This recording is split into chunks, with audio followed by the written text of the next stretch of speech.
भैया हम भोजपुरी गायक बिट्टू रोहतासी आप सबके गोड़ छुके गोड़ लागतानी। और वह सबके बीच एगो हमार गाना आइल बा जौना के नाम हो तू ही मजा मार रहू।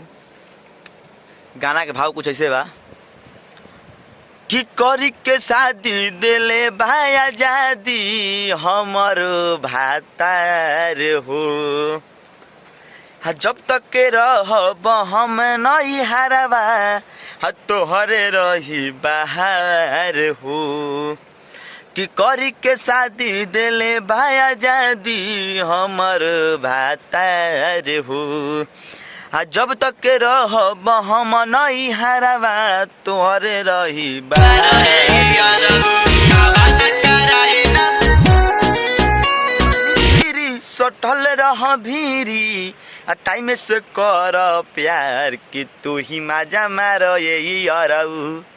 कि हम बानी फिरी सटल रह भीरी टाइम से कर प्यार कि तू ही मजा मार यही अरऊ।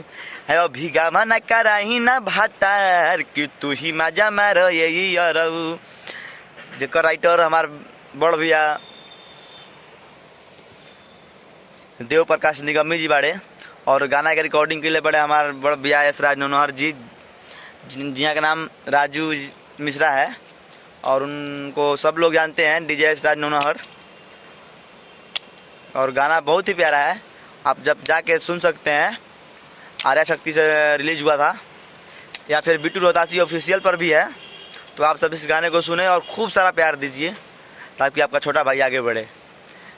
धन्यवाद। आप सबसे विदा लेना चाहता नहीं। प्रणाम। हर हर महादेव।